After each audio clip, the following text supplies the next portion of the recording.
Welcome to the Dead Air Live Show. I'm Michael McCarthy, and this is the Somerville Producers Group. Today's live show is going to be a Toastmasters International group. It is going to be an actual meeting. If you're not familiar with Toastmasters, it's been in existence for over 100 years, and the Toastmaster, John Dove, is going to introduce to you what Toastmasters is, and you're going to sit in on a live meeting. We invite you to be a guest at the Boston Toastmasters Copley Group. Our website is copleysquaretm.com. All the information is there. We love to have guests. And John, welcome, and please tell us, what is Toastmasters? Great, thanks, Michael. I'll bet you thought Toastmasters was a place where people got together and pretended they were toasting the bride or groom at a wedding. And it might, in fact, actually give you the ability to do that. But Toastmasters is really about the ability to people to communicate, often in public, sometimes just in their daily lives, whether it's at work or with relatives or friends. There are thousands of clubs all around the world, and they meet either weekly or monthly, and they're basically gathered together to share the preparation and delivery of speeches, and to be able to speak off the cuff, and to get some feedback from fellow Toastmasters as to how that was going. The agenda of every Toastmasters meeting is very similar, and you're going to see today how that Toastmasters meeting works. We start by inviting whether in fact there are any guests, and besides the guests who are watching us on TV, I know we have a couple of guests who are in the room today. So Leslie, would you like to come up and just introduce yourself?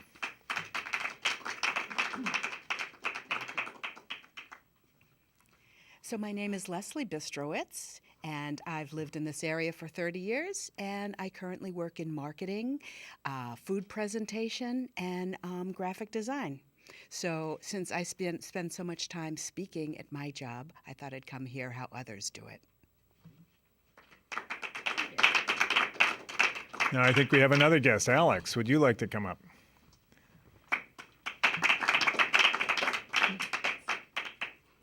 Hello, fellow Toastmasters. My name is Alexander Sanchez, and I am attending this meeting as a guest. I'm interested in seeing how a club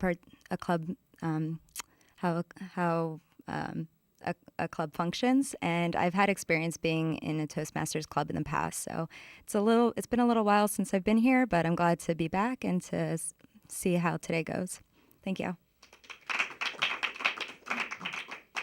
Now, I know we have some guests among here from a couple of different clubs, the Northeastern Toastmasters Club, but this is mainly the Copley Square Toastmasters Club. And as Michael said, all of you are guests to this meeting, but if you would like to come to one of our meetings, just go to copleysquaretm.com, and we meet on Tuesday noons at the Trinity Church in Copley Square. And just as you see, we always have guests. You're welcome to be guests at that meeting too. Tonight we have no prepared speeches because we wanted to focus particularly on how we do what are called table topics, which is a chance for people to have an opportunity to speak off the cuff. The participants in this meeting have no idea what questions might be asked, but we have two table topic masters who are going to lead them in a set of questions, Tom Lissy and Dave Santilli, and I will introduce them when we get to that point. But a very important part of any Toastmasters meeting is the evaluation. And the evaluations are very important from a standpoint of really being able to improve one's speaking ability, to get rid of certain nervous or tics or habits, to be able to speak clearly, with good diction, with good vocabulary, and so we have a variety of things that help people get feedback on that. So we actually have a person whose role is the general evaluator. And now I'm going to have Tim come up and describe to you the roles of the different people he has on his team who will evaluate various parts of this meeting. Tim? Thank you. My name is Tim Ogawa, and I'm the general evaluator. In this role, I'll be introducing various people that will come up and give evaluations on different aspects of speaking. Now, just a quick thing about evaluations. It may seem a little strange, but this is one of the few places, and probably one of the main reasons I joined Toastmasters, is to actually have somebody be honest with me, and that's what this is. So for those of you who are not used to Toastmasters, it may seem a little odd to have people tell you what you did, but believe me, it's the best thing that could possibly happen.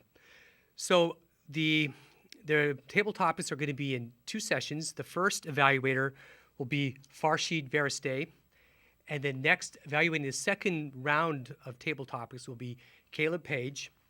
We have a role called the grammarian who introduces a word of the day. So I'd like to bring up Tim Scalaban to introduce our word of the day.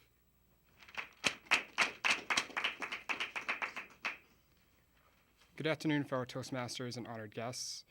So during every meeting that we have, there's one word that we try to use throughout the meeting, and it's a new word just to improve everyone's grammar and vocabulary. So today's word is flaunt, and it's a verb, and it means to persuade or display oneself conspicuously. And an example of this is don't flaunt expensive jewelry. I'll also be looking for good grammar and good word choices as well. So thank you. Thank you, Tim. Thank you, Tim. The next role is one that keeps it's going to be self-explanatory, but I'm going to bring up Jen Ota to describe the role of timer. Hello, fellow Toastmasters. So to make sure that meetings run in a timely manner, we ask that the table topics don't exceed over 2 minutes. At the 1 minute mark, I will put up a green card to make sure that the table topic person knows a minute's up. At the 1.5 minute mark, I put up this yellow card. And when 2 minutes is up, I put up the red card, and hopefully they'll wrap up their table topic then. Thank you. Thank you again.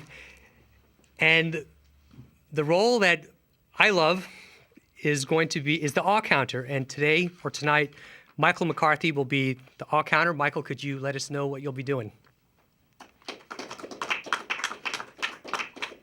Thank you, Tim. The counter role is to count on your behalf the number of filler words that you are using. The most popular is Then we have so, and I will be keeping track of that. Typically, when someone is using a filler word such as the most popular that we have, it's a way to stop and gather your thoughts. And we've noticed in Toastmasters that if you just simply pause, the ums don't happen. So I hope everyone gets a 0 on the score tonight. Thank you. Thank you, Michael. And at the end of the meeting, I will call on the people I just talked to, and they're going to give a report on how well we all did. So I'm going to turn the meeting back over to John. Thanks a lot, Tim. I think the feedback mechanism that is in Toastmasters is one of its strongest points. It actually prepares you for a lot of different parts of life. Knowing how to give effective feedback that has both praise and specific praise as well as ways to grow, but is supportive so that it ends with a sense of praise as well, is one of the things that we learn. And I often describe that as a little bit like somebody practicing their golf swing. And if somebody is very much into golf, they'll do anything they can to again and again and again go back and just practice that swing. So for us in Toastmasters, the criticism and the feedback is actually practicing a swing that we can use at work, we can use at home, and hopefully improve our communications. So we have one role that I'm going to step into for a moment, and that is the role of a humorist. Turns out that a very effective speech is often introduced by the speaker telling a little bit of a joke or story. And so we often give a story like this just to give people some other material that they might use in a talk. It warms up the audience, especially if it's a self-effacing joke, and sometimes finding a joke that's appropriate for the television and for a business audience is the important element out of this. So the story I'm going to tell is actually I'm going to take the risk of telling a story about my wife. My wife, I'm 67. My wife, I'm not retired, but my wife retired 2 years ago. And we both moved to Revere Beach. And we're at that sort of age. I have to say she's 6 months older than me. So she often flaunts that fact and says things like, well, I remember when I was your age. But was sort of in the suspicion that perhaps one of us needed a hearing aid. And I figured that I would just test this out. So one day she was sitting working at the dining room table, and I got 30 feet behind her, and I said, "Honey, you want to go to dinner tonight?" No reaction at all. So I get 15 feet behind her. I say, "Honey, do you want to go to dinner tonight?" Still no reaction. So I get up right behind her and I say, "Honey, let's go to dinner tonight." And she said, for the third time, yes. So now that we're warmed up, we're now going to turn to the table topics. And our first table topic master is Tom Lissy. Tom, will you come up and lead us in table topics?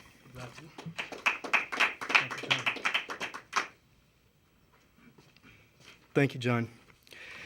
Good evening, fellow Toastmasters, and welcome honored guests. My name is Tom, and this evening I have the opportunity to pose the first segment of our table topics questions. I'll be providing questions in 4 different areas of topics. And within these topics, there'll be a series of 1 to 3 questions. I invite you to respond to 1 or all 3 of these questions per each segment. Beginning with the first series of questions. These questions are based on what we like to do during the summer months here in Boston and in New England. The first question is, where's your favorite place to take a trip to during the day? As far as somewhere in Massachusetts, it could be somewhere in New England, it could be an overnight trip. What do you do when you get there? And what would you recommend for our viewers if they're to go to these areas as far as what they might do once they get there? With that, I'll open it up to the floor.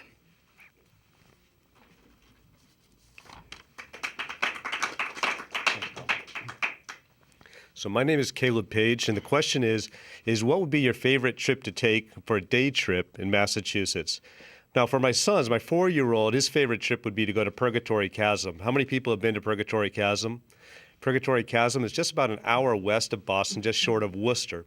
And what it is, it's a rock formation where you can go down in this kind of crevice of rocks, climbing up and down. The rocks are piled high, so there's some natural tunnels that you can go on. You can scramble across the side of the rocks. It's just a fantastic place for a 4-year-old to go around like he's in a castle. And then there's some other parts of the rocks that are even split open. We have family pictures over the years of my kids, when they were younger, looking up out of this crack where we can take the picture looking down at them, waving up. And it's just something over the period of time that each of us have gotten to enjoy as we look at the different rocks and climb around this area. But for me, I find it a little tiring climbing around on these rocks all day. I prefer just the natural beauty of being out on the sailboat. There's nothing better than sailing in Boston Harbor. And just for a little day sail going out, maybe it's just a dinner in the evening. Pasta salad is generally the menu that we prepare for that. And just watching the sunset or just being back just in time for sunset. It's relaxing. You forget about work for a few hours. It's always waiting for you the next day, of course. Tom, I'll hand it back to you. Thank you, Caleb. Who would like to go next? Tim.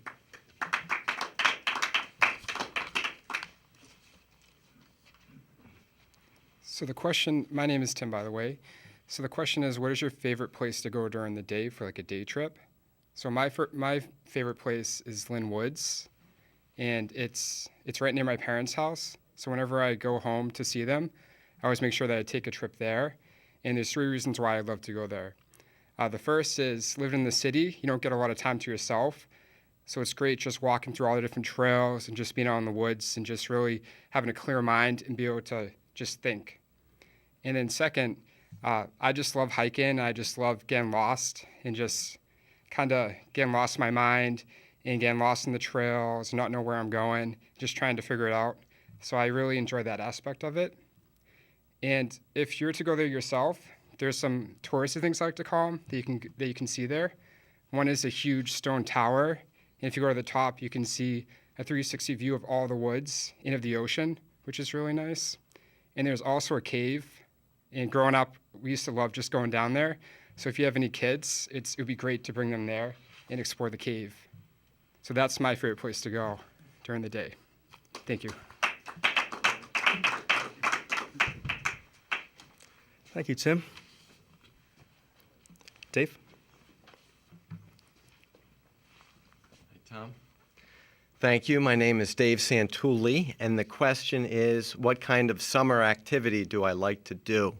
I live in the city with 2 children and my wife, and we love to get out of the city and go up to Singing Beach near Manchester.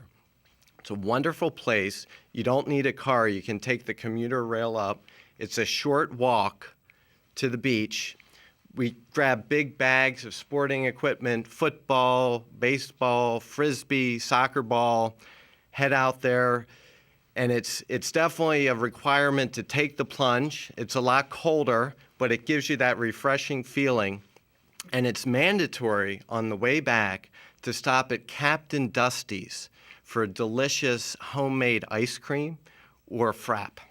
So that would be something that I would highly recommend. Thank you, Dave. Tim. Thank you, Tom.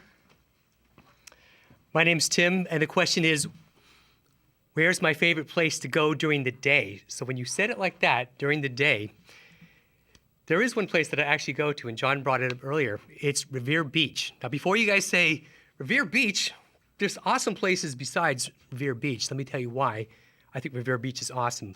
First off, I go there during work. So if anybody, I don't think anybody from work is watching this, but if they are, they'll know why I don't answer the phone. But Revere Beach is actually one of the more awesome places in Massachusetts, being because I could get there in my car in about 15 minutes from work, downtown Boston, and I could actually get there for lunch. So talk about a work day that feels not like a work day when you're on the beach having clams from Kelly's, and you could cruise right on back to work. So Revere Beach is one of my favorite places to go. Hopefully I'll see some of you there. Thank you, Tim. So for our next set of questions, these questions are based on the jobs that we've held throughout our lives. The first question is, what was the best job that you've ever had and why? The second question in this series, what was the worst job that you've ever had? What did you learn from it that was positive that you took away from it? And the third question, what would your dream job be, and how do you aspire or plan to get to that job of your dreams? And in responding, you can respond to one or all of these. Michael. Thank you. The worst job I ever had was in the beginning of my career. I was 17 years old. I was rejected in my application to McDonald's to operate the fryolator. I didn't even get a call back. My self-esteem plummeted, and I applied for any job that would have me. So I ended up having a job as a cold caller, which was the first cold calling job I ever had, in a paneled basement of a gentleman's house whose night job was being an Elvis impersonator. But during the day, my job was to sell storm windows over the phone. And during my breaks, the best part of my day was going to the 7-Eleven to buy him Pall Mall cigarettes. What I learned from this experience is when my father said, "You better study hard to get a good job," I said, "Yeah, because I do not want to be buying Pall Malls for the Elvis dude." That was what I learned. Thank you. Thank you, Michael. Anyone else? John? Well, other than the job I had when I started off working, which was on a cattle ranch in Nevada as a haystacker, I have to say that the best job I've ever had is the job I have now. For a dozen years, I've been involved in bringing technology to libraries, and it is so exciting to me. I see it as having such an important purpose for society that even when I hate this job, I love it. And I wake up on weekends and think, what can I do more that can actually further this mission?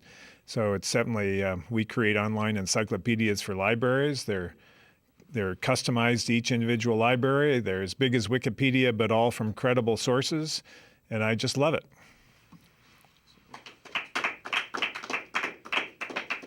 Thank you, John.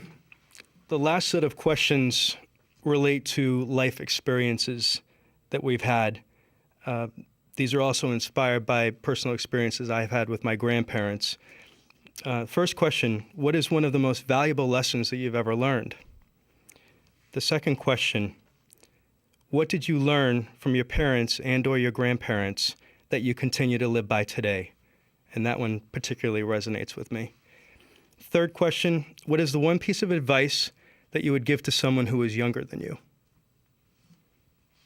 These are the final three questions for this segment of Table Topics. Tim. Thank you. Again, my name's Tim. The question I'm choosing is, what advice would I give to somebody younger than myself?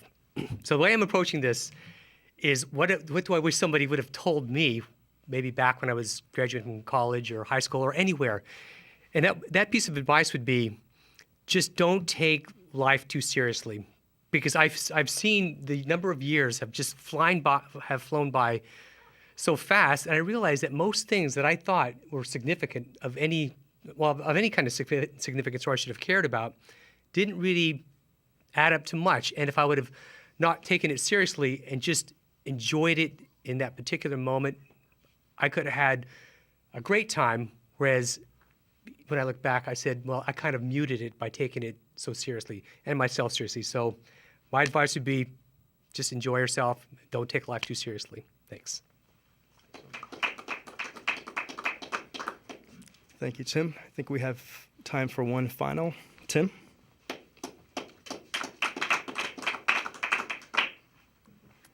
Hello, everyone. My name is Tim as well. So it's funny. I was hiking last weekend, and I gave advice to someone younger than me. So I'm going to share the advice that I gave to him. So what I noticed being new to the workforce is that a lot of people don't really take care of themselves when they work. They don't take breaks. They don't eat healthy. They don't relax, and they're very stressed. So I kind of told them what I did. I take naps at work. I take walks around the common. There's lots of different things that I do to relax. I eat pretty much all day long, and my energy levels are very high all day as well. And I know when to stop, and I know when to keep going. And if I'm burnt out, I'm not going to work those late hours. I'd rather just maybe leave early and come in early the next day instead. So for me, that was great advice, because just looking around at my coworkers, there's a lot of people that just looked miserable, and they were out of shape, and they just didn't look healthy at all. And I think that it should be like a work-life balance.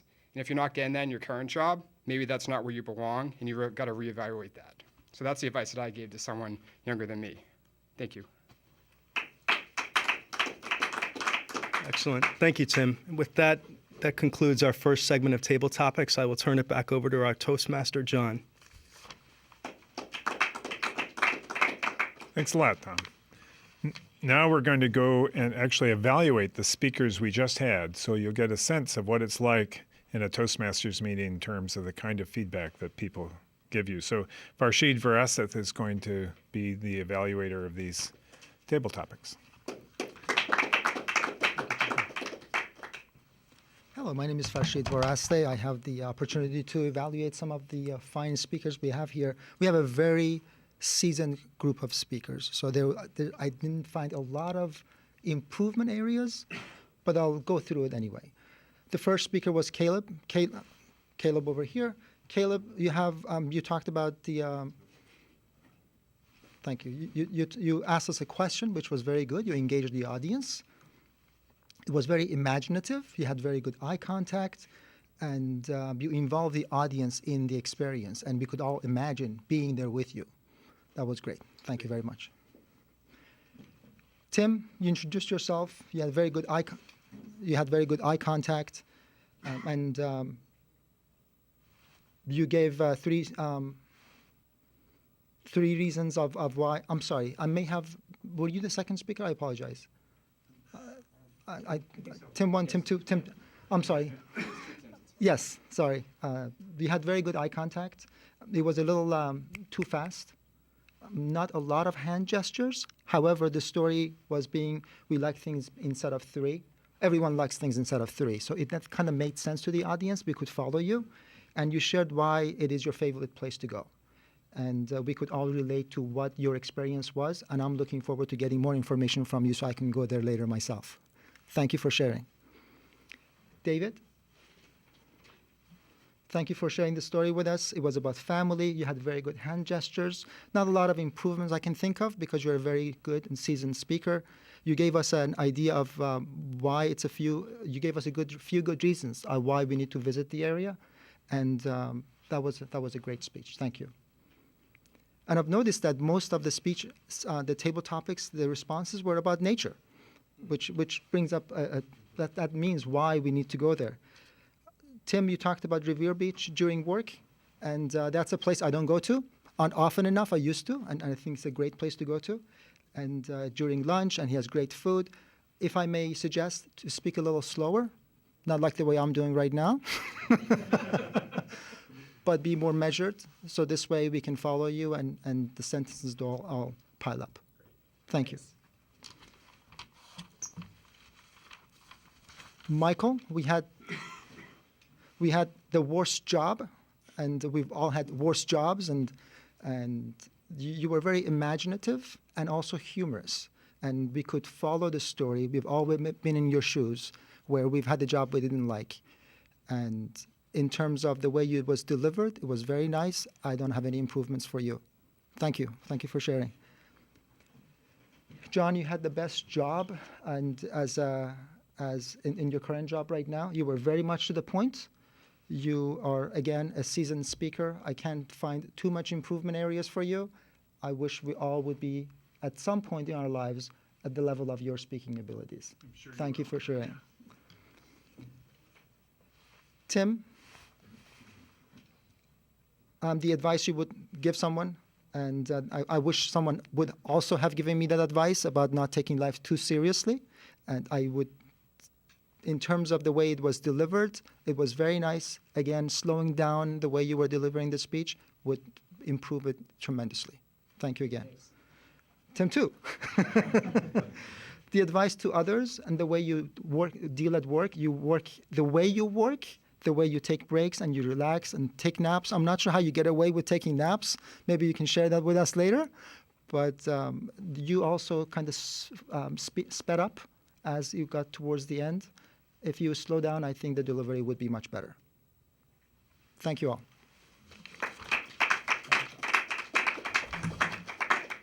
Thank you, Farshid. That was really excellent. Now, every table topics master approaches the problem a little bit differently. So we could have just had a whole long table topics with one master, but we thought it would actually be useful for you to see a couple of different styles that different table topics masters bring to this particular event that we have. So David Santilli is going to lead us in another session of table topics. Thank you, John.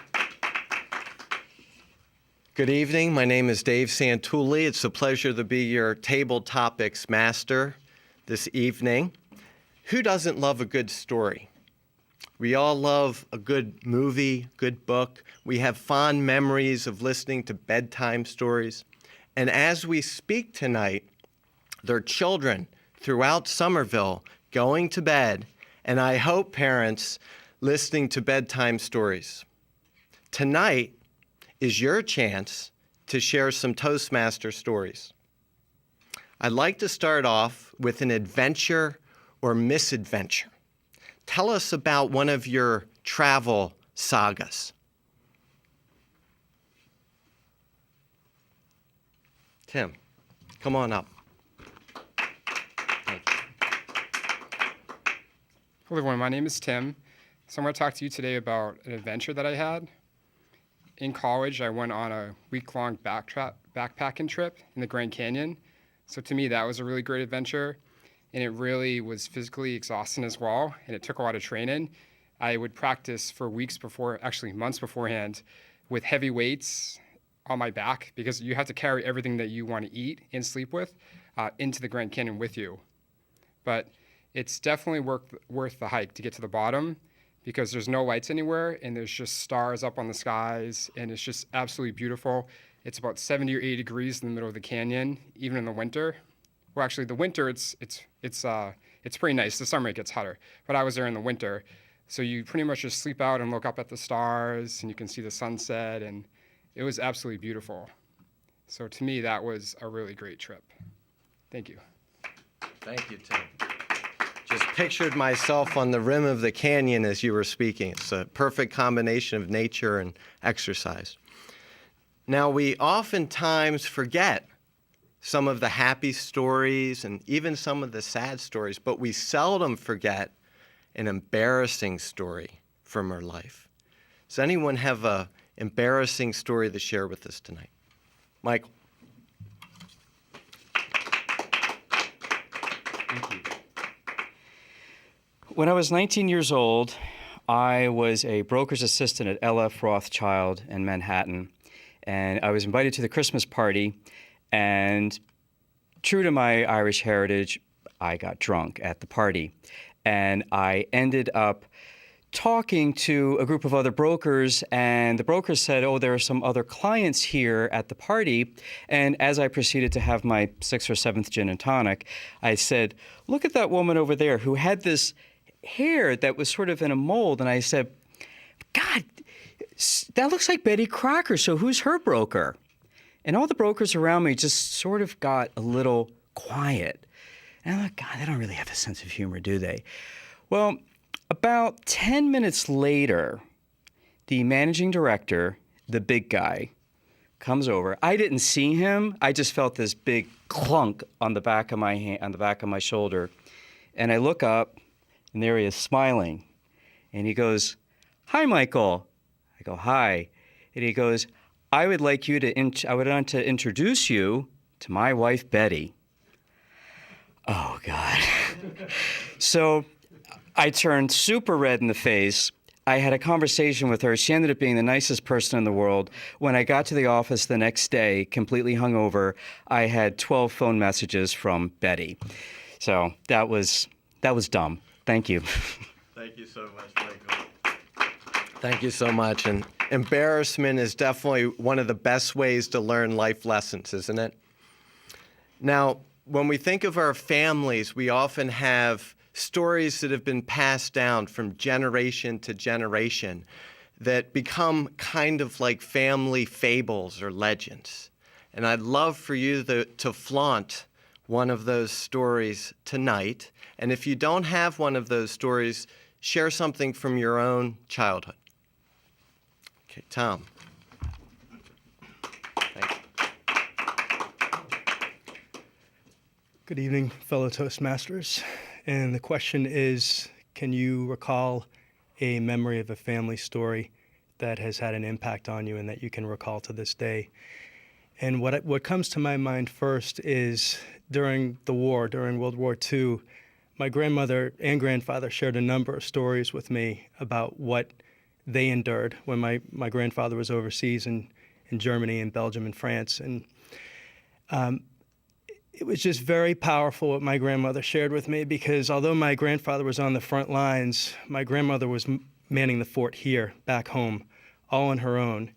And she was literally working in a shipyard in Rhode Island as a welder and a riveter, and would have to climb up on these huge, tall scaffolding planks and really do what was then considered primarily solely a man's job.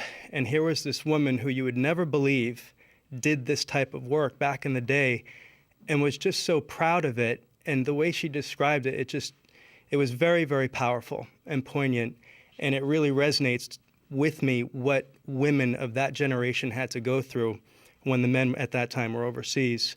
So this is the story that I recall. And up until the time that she passed away, she just expressed how proud she was, how Rhode Island is the only state that still celebrates Victory over Japan Day to this day.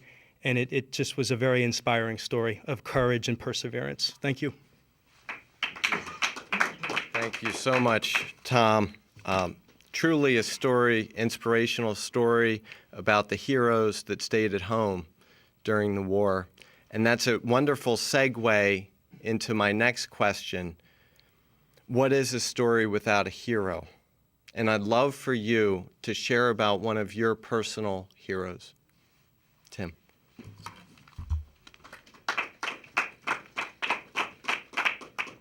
Thank you, Dave.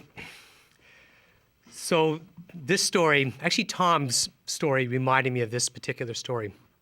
When I was growing up, my family we'd get together, the relatives, the aunts, the uncles, excuse me, and they would talk about camp. And I'd be, we did this at camp, we did this at camp. I thought, wow, they must have had a really good time at this camp. Years went by. This is when I was maybe 8 to 10 years old, 12 years old, 5 years old. I come to find out that camp was actually internment camp. So all these years, they had talked about this camp thing as this fun event that they had in their lives. And I come to find out the reason why they did this was 2 reasons. One, so they wouldn't bum all of us kids out about this thing, this really terrible thing in history that happened to them. But also, it was this huge lesson on how they turned something that was horrible and demeaning and flipped it into this thing for us, to like an example of how to take the worst thing and turn it into something that's palatable to the soul. Thank you. Thank you, Tim. Amazing story of resilience and courage. Very inspirational. I'd love to ask you, and we all know a good comeback story about an underdog, something we all love. Tell us a story from your life when you came back from a challenge. Michael.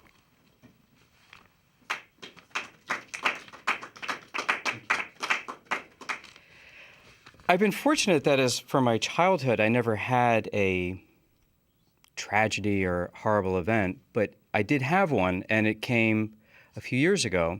I was fortunate enough to have started a money management firm that allowed me to retire when I was 36 years old, about 11 years ago.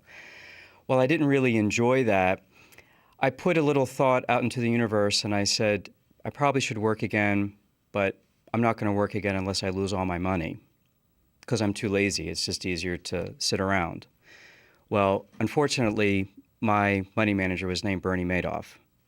And in one day, I found out that the 7 hedge funds that I was invested in were all funneling to the same guy. So in one day, I lost about 95% of my net worth. I was no longer able to live for the rest of my life without working. And all of a sudden, I saw I have about 6 months of money left. Besides the fact that that was incredibly frightening, and the idea of thinking about homelessness was actually, it was in the sights. It was actually in the sights. And I thought, if I made my money when I was 26 years old, what can I do 20 years later? I've got a little bit more money because back then I was in debt.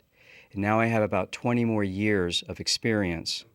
So that gave me a little bit of courage. But what really helped, what really gave me the resilience, was when I thought about homelessness, I thought, okay, let's think about it. I'll be sitting on a park bench. That's really boring.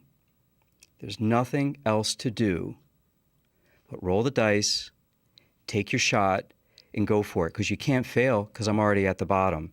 And that was what gave me the resilience to take my shot. I started a new company, and everything's fine now. Thank you. Incredible comeback, story of courage. Let's switch into science fiction. Who doesn't love a good science fiction movie? Science fiction movies often involve time travel. If you could travel anywhere in time for 1 year, where would you go and what would you do?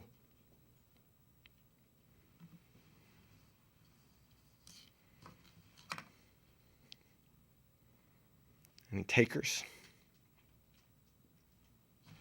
Tim. Thank you. If I could travel anywhere in time, where would I go? So for me, I'd want to go to the future because I feel for the past, there's a lot of romanticism about the past, and who knows if it's really like that. But the future is completely unknown. Anything could happen. Anything could be there. So I'd want to travel maybe 200 years in the future and be here in this spot today and just see what it's like and try to live there for 1 year. And for me, just to learn from that, to see where technology has gone, where humanity has gone, and what the future holds for us would be amazing. So for me, that would be one place that I'd like to go if I could time travel. Thank you. Who knows what our smartphones will look like by then? I think we have another taker for that question. Let's go with John. Thank you. Well, I'm going to turn the question around a little bit and just tell you about something that happened at my work. As I said, we make these online encyclopedias, and we had a young intern who was working for us, Catherine Huang, and she was, like me, a huge Doctor Who fan. And those of you who know Doctor Who will know this already, but if you don't know Doctor Who, he has a traveling time machine, the TARDIS, and very often some companions that he takes along with him. And very often an episode is about going back in time and meeting historical figures. And of course, he manages to create a twist of fate that actually ended up creating the world that we live in. And if he hadn't been there, who knows what might have happened. So she decided to do research of all the various historical figures, research on Credo, to see how many of them were truly accurate rendition of that person's life. And the one that she picked out as the most accurate was actually my favorite Doctor Who episode. It was a visit back to Van Gogh. And Van Gogh, or Van Gogh as people, mostly Americans, refer to him, was an artist who was truly felt that he was a failure. He couldn't even sell one of his paintings to buy a drink from a neighbor. And yet, in a course of a very short period of time, he produced some of the most amazing artwork that's ever been done. He thought he was such a failure that indeed he perhaps committed suicide, or certainly brought the end of his life certainly came much earlier than might have been. He's famously cut off his ear. So they go back and they manage to talk to him, and they try to tell him that, in the modern era, he actually is considered a great artist, and he has trouble believing that this could possibly be true. So at the very end of the episode, they bring him to modern day, and they go to a museum. And they start a conversation with the director of that museum. And they say to the director, in earshot of Van Gogh, "So, tell me, who is the best painter of all time?" And the director says, "There's no question about it. It is Van Gogh." So he is able to go back to his era knowing that eventually he will be viewed as the greatest artist of all time. I almost come to tears when I watch that episode. So. Beautiful story. Thank you, John. That's a beautiful story. And you've inspired me with another question. If you could write your own story and go back in history to meet a historical figure, who would you like to meet?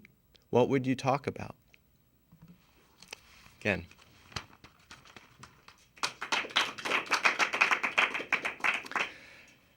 Because I am the timer, I have to time myself. So the question was, if I could go back in time and meet someone and write a story about it, who would it be? And what would I talk about? So I would go back in time to meet Nikola Tesla. And I would love to meet him because he is like the father of static electricity. A lot of the inventions that we have today are because of his great work. But not only that, he did what he did for his passion of just inventing things. And when I would meet him back in time, I would talk to him about his process, about how he deduced and came up with all of these great ideas that he had. Because he was someone that had so many patents and was exploring a field that's so unknown to him at that time and did not nearly have the resource that we have today with all the internet and just lots of information, that is just really compelling to me how he could come up with all of that. So that's what I would do. Thank you. He's certainly a true visionary to meet with. Well, it's been a pleasure, and I'm glad we had a chance to share some stories. I hope that you all, including the children of Somerville, sleep and dream well tonight. And with that, I'll pass it back to John. Thank you, David Santulli. That was a wonderful table topic session. So now Caleb Page is going to come up and give some feedback to the speakers. Thanks, John. Well, it always makes it easier to give feedback when the questions are so great. So, Dave, thank you for the thought-provoking questions. And who doesn't like a good story? We heard about 8 of them right here, and I'll just go through a little review of each person's recitation of their individual story. So the first one was Tim Scalaban, who talked about his backpacking trip. And I think you set it up very nicely, what you enjoyed about the backpacking trip, another carry-on of the nature theme and being outside in the stars. The one feedback I'd give to you, though, is to think about how you end your sentences. You end them sometimes with a question, and that implies that you may be uncertain as to what it is you're saying, as opposed to ending it with a question, which tells you you have certainty, you're ready to move on to the next point. But really, though, I like the description that you had of the enjoyment, looking up at the stars, and just thinking about the feeling of how it would be cooler in the canyon or warm enough in the canyon during the winter months, and that explanation. So thank you, Tim. The next one, Michael told an embarrassing story, being drunk at a Christmas party. I suppose everybody has a drunk at a Christmas party story. So it's always nice, though, when it happens to be about the boss's wife. What I liked was the setup of the story, and I could almost sense the palpable sense of your coworkers or the other broker standing around saying, "Ooh, I want to get away from what he's talking about there." I think maybe one of the things you could have done in this table topics, Michael, was to delay just a little bit longer on your expressions. You generally do a lot of pausing, and it just didn't pause as much. However, though, at the end, I like how you wrapped it up with the next day having 12 calls from Betty. Thank you, Michael. Tom, you told a great family story about World War II. And, sorry, Tom, if you could stand up, please. The Shipyard Riveter, Rosie the Riveter, what I like about these stories is that they're sincere and honest, and they come from the heart.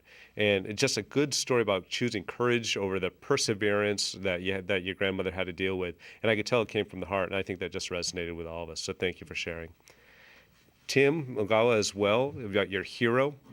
And your grandparents, I believe it was, talking about internment camp and just that question at first, and leaving all of us to wonder about that camp. And as you brought it around, you may have been able to squeeze a little bit more time or take a little more time to build up to what some of the things they said that were fun about it, or how it might have played up in your mind until you came to that shocking realization as you grew older of what they were really talking about. However, again, sincere, honest, from the heart, those are the type of stories I think engage all of us. So I very much liked it as well. Thank you, Tim. Michael, coming back from a challenge.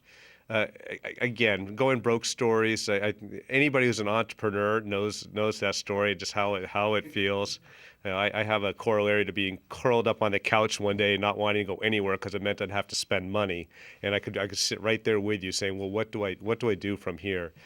Again, just sharing the emotion of where you were in those pauses. I think that would come across even more strongly. To say, it's all gone. I can only imagine that if your 7 diversified investments that you had thought through to say, I'm in different pockets and I shouldn't ever have that fold up, what that must have felt like. But again, thank you for the story as always. I like hearing your stories. Tim Scalban, time travel. I like that you went into the future, and that was thought-provoking for all of us. So on the spot, most of us would have to choose a reference point in history. Where would you go? Dinosaurs or wherever, a war maybe. But to say in the future, and the questions you asked, the questions you wanted to ponder, those were of interest to me, and I thought they were engaging for the audience as well. So nice take on a different topic, and thank you. John, time travel as well. Doctor Who, I haven't watched Doctor Who in ages, and it took me back to thinking that. I think the Rijksmuseum is about Van Gogh in Amsterdam, and so how you set it up, the storytelling, explaining your perspective, and then bringing the audience along to how you saw that perspective and sharing that whole movie, that episode, it really did leave me feeling some of the teariness that you might have to say, what a great experience for a man to realize who thinks of himself as a failure to be great at the end. So I like the emotional draw that you took us through to how that must have felt for the Van Gogh character in the film. So thank you. And lastly, again, historical figure, Nikolai Tesla. what I thought you liked is you had a well thought out explanation of why this is your person. You've obviously given some thought to it. And for us to hear about that was to really get a good sequence, a nice setup, especially when you have the timer going on in your mind and you're coming up here to give an explanation. So good job in organizing your thoughts.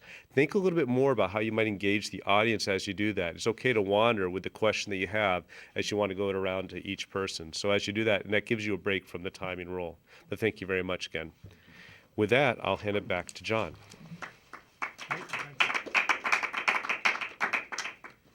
All right, we now turn to the final reports on evaluation, and Tim Ogawa is going to come up and lead those reports. We've done really well on timing, so it's one of the important things in public speaking is not speaking too long, and we've got just the right amount of time for Tim to give us his set of reports.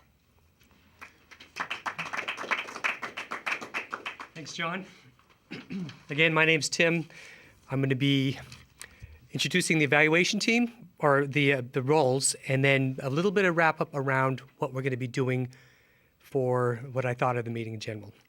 So to give the timer report, Jen, could you come up and give us the timer report?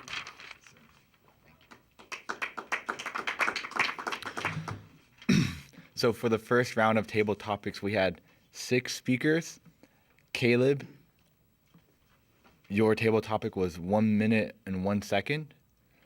Tim, yours was 1 minute 2 seconds. Dave, it was 43 seconds, so a bit short.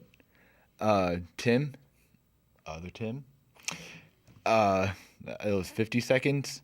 Michael, 51 seconds. John, 34 seconds. Tim, 51 seconds. And Tim, 1 minute and 1 second. So overall, it could be a bit longer, but pretty good. For the second round of table topics, we had 6 speakers. Tim, 50 seconds. Michael, 1 minute and 26 seconds. Tom, 1 minute and 22 seconds. Tim, 1 minute and 14 seconds. Michael, 1 minute and 52 seconds.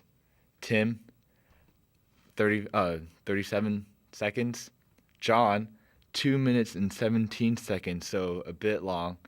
And I was 1 minute. So overall, we kept pretty good time, but we can also expand upon our table topics a bit. Thank you. Okay, thanks, Jen.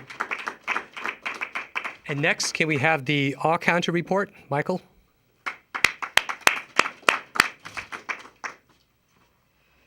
Thank you, Tim. Typically, no one likes it when the counter comes up as sort of the executioner role. However, I have very good news for all of you. We set a record tonight, and it was recorded on television that we had the lowest amount of filler words ever. Tim Scalaban, 3 ums and 2 so's. John Dove, 2 ums. Leslie Bistrowitz, 1 Alex, 3 ums. Tim Ogawa, 1 so. Jen, we have 8 ums and 1 so.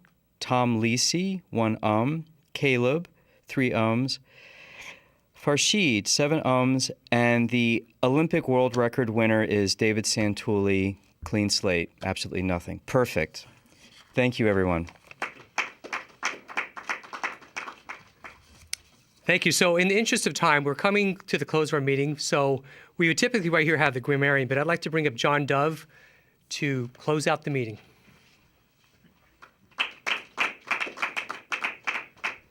Thanks a lot, Tim. Well, I want to thank everybody in the audience and on television, the guests who came here, people from visiting clubs who came here. This was an exciting time for us to try. You can see that none of us are perfect at this. We're all working at the same coalface to get better. So it almost doesn't matter whether some people do really well and other people are just beginning, because in fact, we're all dealing with the same topics. So I want to encourage you all to come to a Toastmaster meeting. Again, our web address is copleysquaretm.com, Tuesday noon hour. You do have to come on time, but you will get away on time as well. Thanks, everybody.